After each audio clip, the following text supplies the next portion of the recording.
Hello everyone and welcome to my YouTube channel. आज मैं एक ऐसे वर्ड के बारे में बात करने जा रही हूँ आपसे जो कि हेल्पिंग वर्ब भी है और मोडाल भी है। इसको आप हेल्पिंग वर्ब की तरह भी यूज़ करते हैं और मोडाल की तरह भी यूज़ करते हैं।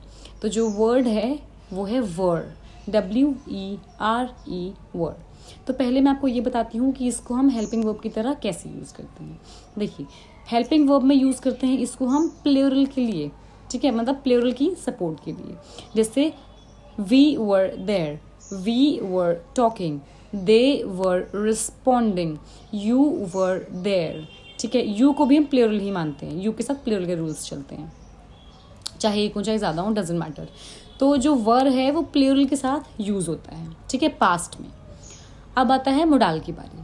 मतलब सबसे ज़्यादा जो टेक्निकल पार्ट है वो यहीं पर है जहाँ पर हम वर्ड को मोडाल के लिए यूज़ करते हैं, क्योंकि यहाँ पर बच्चे काफ़ी ज़्यादा कंफ्यूज हो जाते हैं। देखिए, वर्ड को आप मोडाल की तरह जहाँ पर यूज़ करते हैं ना, वहाँ पर वर्ड एक एजम्पशन क्रिएट कर देता है, एक इमेजिनेशन क्रिएट कर देता है, ठीक है।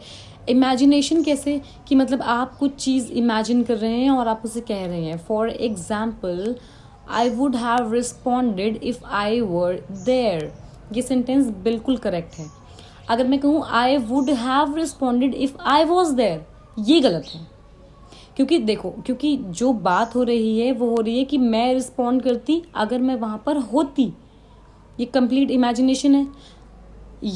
और अगर आप वर्ड को उसकी तरह मतलब जैसे वॉज लगाएंगे ना कि I would have responded if I was there, तो यहाँ पर क्या हो जाएगा कि मैं वहाँ पर थी तब मैं रिस्पॉन्ड करती। मतलब ये सेंटेंस का पूरा मीनिंग ही डिस्ट्रॉय कर देगा, मीनिंग ही नहीं बना कुछ सेंटेंस का। तो जहाँ पर भी आप कंप्लीट एजम्पशन कर रहे होते हैं, कोरी एजम्पशन कर रहे होते हैं, तो वहाँ पर आप वर का यूज़ करते हैं। दूसरा एग्जाम्पल देती हूँ। If I were the president, I would distribute free sweets every day, ठीक। तो यहाँ पर अगर मैं प्रेसिडेंट होती, if I was the president नहीं है। ये बात बिल्कुल सही है कि इफ़ से भी एजम्पशन आती है, बट वो वर के कॉम्बिनेशन में ही आती है, ठीक है। आपने इफ़ लगाया और वर लगाया, अब मिलकर ये कॉम्बिनेशन बना, जो कि एजम्पशन के बारे में बता रहा है। If I was the president अगर आपने कह दिया तो ये सेंटेंस गलत हो गया। फिर क्या कर लिया इफ़ ने? तो if I were the president I would distribute free sweets. या फिर I wish if you were here, ठीक है, कि आई विश कि मैं विश कर रही हूँ कि आप यहाँ पर होते।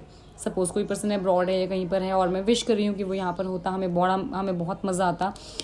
तो वहाँ पर विश आ गई ना, कंप्लीट इमेजिनेशन आ गई, तो वहाँ पर भी वर का यूज़ हो गया।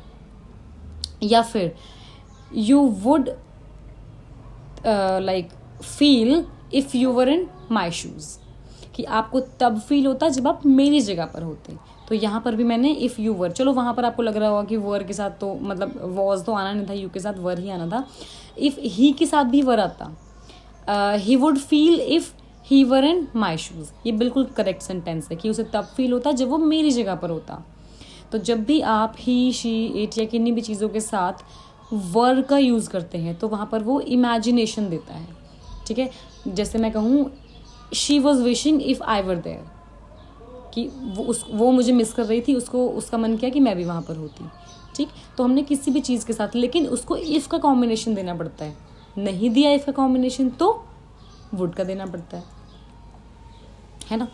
तो मोस्टली इफ़ का कॉम्बिनेशन चलता है। मतलब वर जो है उसको आप कोरी कंप्लीट इमेजिनेशन के लिए यूज़ करते हैं, जो कि सच हो ही नहीं सकती, ठीक है। फ्यूचर में कभी सोचो वो एक अलग चीज़ है, बट जो एक्चुअल में सच नहीं हो सकती।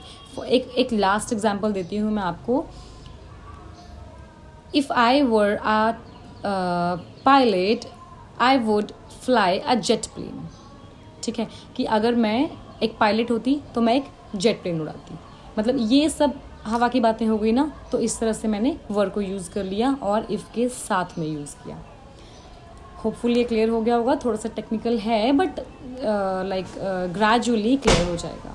Thank you so much and tune in for more videos.